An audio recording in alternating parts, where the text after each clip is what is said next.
ఓం శ్రీ మహాగణాధిపతి నమః. శ్రీ గురుభ్యో నమః. శ్రీ మాత్రే నమః. నిన్నటి రోజున మనము పురంజేయుడి మీదకి కాంబోజరాజు యుద్ధానికి వచ్చినట్టుగా చెప్పుకున్నాము. మీరు మొదటిసారిగా నా ఛానల్ చూస్తున్నట్టయితే మీరు సబ్స్క్రైబ్ చేసుకుని అందరికీ షేర్ చేసి సహకరించండి. నా ఛానల్లో ఆల్రెడీ వివిధ స్తోత్రాలను చేసి పెట్టాను. వాటిని విని భగవంతుని కృపకు పాత్రలు కండి.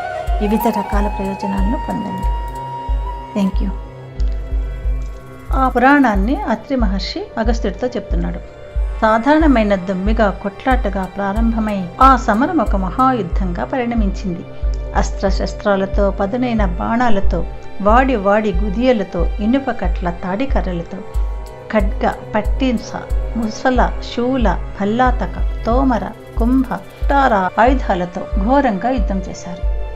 ఆ సంకుల సమరంలో కాంబోజరాజు 300 బాణాలను ప్రయోగించి పురంజయుని గొడుగును, జెండాను, రథాన్ని కూలగొట్టాడు.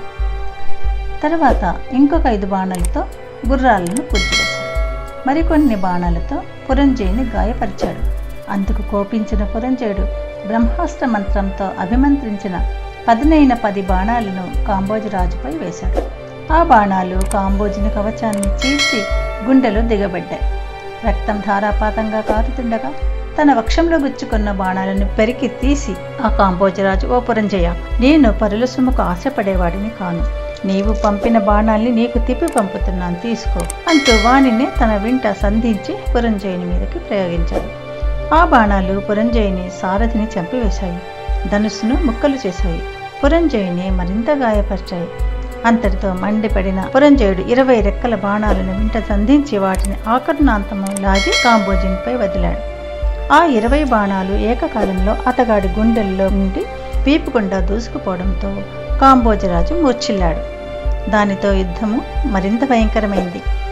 తెగిన తొండాలతో ఏనుగులు, నరకబడిన తలాలతో గుర్రాలు, విరిగిపడిన రథాలు, స్వేచ్ఛగా దొల్లుతున్న రథచక్రాలు, తలలు, మొండాలు వేరుగా పడి ఎడంగా పడి గిలగిలా తన్నుకుంటున్న కాల్బటులు, కళేబరాలతో కథన రంగమంతా కంటగింపుగా తయారైంది. మృతవీరుల రక్తం అక్కడ వాగులు కట్టి ప్రవహించసాగింది. అటువంటి ఆ భీషణ భీభత్స సంగ్రామంలో అధర్మి అయిన పురంజయుని బలం క్రమక్రమంగా క్షీణించిపోయింది. కురుజాతి వీరుల విజృంభణము తట్టుకోలేక ఆ సాయంకాలానికి సమరభూమిని వదిలి పట్టణంలోకి పారిపోయాడు. అంతఃపురం చేరి ఆనాటి శత్రువుల విజయానికి పడిపడి దుఃఖిస్తున్న పురంజయుని చూసి సుశీలుడు అనే పురోహితుడు, మహారాజా, శత్రువైన ఆ వీరసేనుని గెలవాలనే కోరిక కనుక బలవత్తరంగా ఉంటే ఈ క్షణమే భక్తి ప్రపత్తులతో విష్ణువుని సేవించడం ఒక్కటే మార్గము. రాజా, ఇది కార్తీక పూర్ణిమ. కృత్తికా నక్షత్రయుతుడై చంద్రుడు షోడశ కళా శోభాయమానంగా ఉండే ఈ వేళ ఈ ఋతువులో లభించే పూలను సేకరించి హరిమందు మోకరించి పూజించు. విష్ణు సన్నిధిలో దీపాలను వెలిగించు.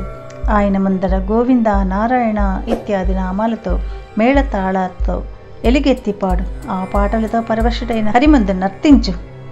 ఇలా చేసినట్లయితే ఆ విష్ణుమూర్తి అనుగ్రహం వల్ల నీకు మహావీరుడైన కుమారుడు కలుగుతాడు. కార్తీక మాసంలో తనను ఆరాధించే భక్తుల రక్షణార్థం 1000 అంచులతో శత్రు భయంకరమైన తన సుదర్శన చక్రాన్ని సహాయంగా పంపుతాడు. ఈ కార్తీక పుణ్య మహిమ చెప్పడం ఎవరి వల్ల అయ్యే పని కాదు. రాజా, ఈనాటి నీ ఓటమికి కారణం సైన్య బలం లేకపోవడం కానీ, నీకు శరీర బలం లేకపోవడం కారణాలు కానే కాదు.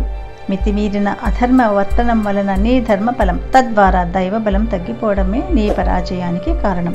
కాబట్టి పురంజయ, శోకాన్ని వదిలి భక్తితో శ్రీహరిని సేవించు. కలతమాని కార్తీక వ్రతాన్ని ఆచరించు. ఈ కార్తీక వ్రతం వలన ఆయుర, ఆరోగ్య, ఐశ్వర్య, సుఖ, సంపత్, సౌభాగ్య, సంతానాలు సంఘటిల్లి తీరుతాయి. నా మాటలను నమ్ము. 2వ నాటి యుద్ధం. పురంజయుని విజయం. అత్రి మహర్షి ఇంకా ఇలా చెప్పసాగాడు. అగస్త్య, ఈ విధంగా సుశీలుడు చేసిన బోధతో పురంజయుడు తక్షణమే విష్ణు ఆలయానికి వెళ్ళి వివిధ ఫల పుష్ప పల్లవ దళాదిగా విష్ణును షోడశోపచారాలతో పూజించి ప్రదక్షిణ నమస్కారాలు అర్పించి మేళ తాళాలతో ఆయనను కీర్తించి పారవశ్యంతో నర్తించాడు. అంతేకాదు, బంగారంతో విష్ణు ప్రతిమను చేయించి దానికి కూడా పూజలు చేశాడు. దీపమాలికలు వెలిగించి అర్పించాడు. ఆ రాత్రంతా అలా విష్ణు సేవలో విలీనుడైన పురంజయుడు మరుసటి రోజు ఉదయమే శేష సైన్య సమ్మయతుడై పునఃయుద్ధ రంగానికి వెళ్ళాడు. అంటే తిరిగి మళ్ళీ యుద్ధానికి వెళ్ళాడు. నగర సరిహద్దులను దాటుతూనే శత్రువులను సమరానికి ఆహ్వానిస్తూ భీషణమైన ధనుష్టంకారాన్ని చేశారు. కాంబోజ కురుజాది బలాలు పురంజయుడిని ఎదుర్కొన్నాయి. వజ్రాల వంటి కత్తులతో, పిడుగుల వంటి బాణాలతో, అమిత వేగవంతాలు, ఆకాశానికి సైతం ఎగరగలిగినవి అయిన గుర్రాలతో, ఐరావతాల వంటి ఏనుగులతో, అన్యోన్య జయకాక్ష తత్పరులై ప్రాణాలకు తెగించి పోరాడే కాల్బలాలతో క్రమక్రమంగా యుద్ధం దుర్నిరీక్షమానంగా పరిణమించసాగింది. గత రాత్రి పురంజయుడు చేసిన పూజలకు సంతుష్టుడైన గరుడగమనుడు అతనికి దైవబలాన్ని తోడు చేయడం వలన ఆనాటి యుద్ధంలో శత్రురాజుల శక్తులన్నీ ఒడిగిపోయాయి. కాంబోజుల గుర్రాలు, కురుజాదుల ఏనుగులు, వివిధ రాజుల రథబలాలు, వైరుకూటం యొక్క పదాతి బలాలు దైవ కృపా ప్రాప్తుడైన పురంజయుని ముందు చిత్తుగా ఓడిపోయాయి. పురంజయుడి పరాక్రమణానికి గుండెల వెసిపోయిన పగవారందరూ ప్రాణభీతితో రణరంగాన్ని వదిలి తమ తమ రాజ్యాలకు పరుగులు తీశారు. అంతటితో విష్ణు అనుగ్రహం వలన విజయాన్ని పొందినవాడై పురంజయుడు అయోధ్య ప్రవేశం చేశాడు. విష్ణువు అనుకూలుడైతే శత్రువు మిత్రుడవుతాడు, విష్ణువు ప్రతికూలుడైతే మిత్రుడే శత్రువు అవుతాడు. దేనికైనా దైవబలమే ప్రధానం. ఆ దైవబలానికి ధర్మాచరణమే ముఖ్యం. అటువంటి ధర్మాచరణలో ప్రథమమైన కార్తీక వ్రత ధర్మానుష్ఠానంతో ఎవరైతే శ్రీహరిని సేవిస్తారో వారి సమస్త దుఃఖాలు కూడా చిటికలి మీదనే చిమిడిపోతాయి. అగస్త్య, విష్ణు భక్తి సిద్ధించడమే కష్టతరం. అందున కార్తీక వ్రతాచరణాశక్తి శక్తి కలగడం ఇంకా కష్టతరం. కలియుగంలో ఎవరైతే కార్తీక వ్రతము శ్రీహరి సేవ వదలకుండా చేస్తారో వాళ్ళు శూద్రులైనా సరే వైష్ణవోత్తములుగా పరిగణింపబడతారు.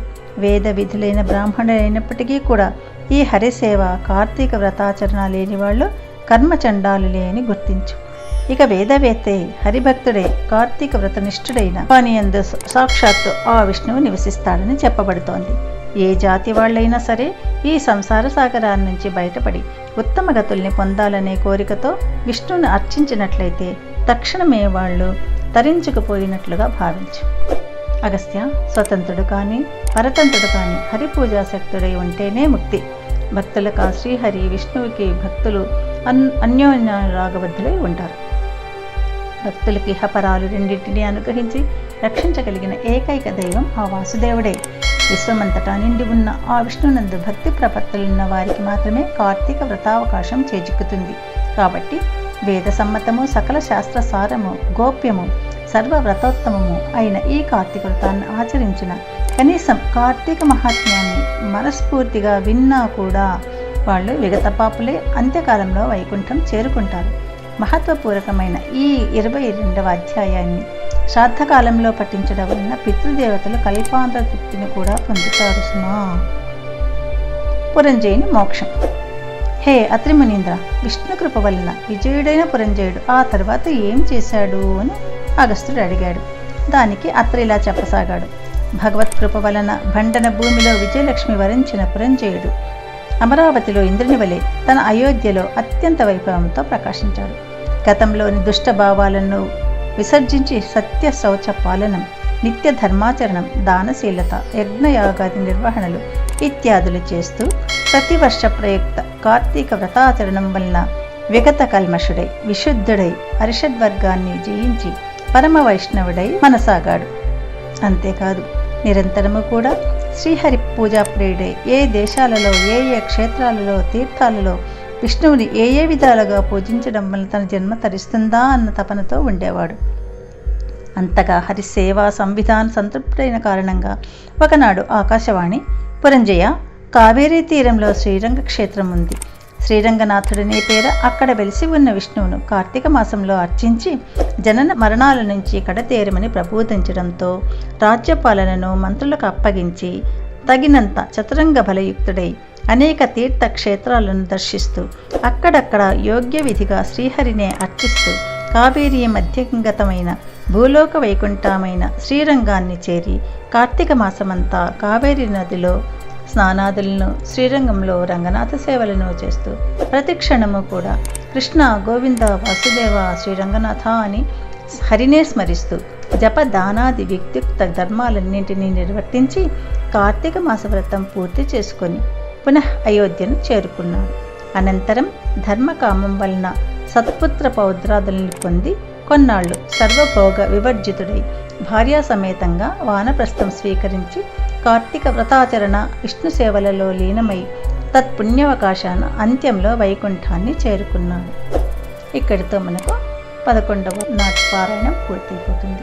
ఎప్పటిలాగా మనం ఒక శివస్థుతి, ఒక కృష్ణస్థుతి చేసుకుందాం. వందే హంసమతీంద్రియం మరహరం, వందే విరూపేక్షణం, వందే భూతగణేశమవ్యయమహం, వందేత్తరాజ్యప్రదం, వందే సుందరసౌరభేయగమనం, వందే త్రిశూలం ధరం, వందే భక్తజనాశ్రయం చ వరదం, వందే శివం శంకరం. కృష్ణస్థుతి. అచ్యుతాష్టాకం యః పఠేదిష్టదం ప్రేమథ ప్రత్యహం పురుషస్పృహం, వృత్తతః సుందరం కర్తృవిశ్వంభర, తస్య వశ్యో హరిర్జాయతే సత్వరం. అచ్యుతం కేశవం సత్యభామాధవం, మాధవం శ్రీధరం రాధికారాధితం,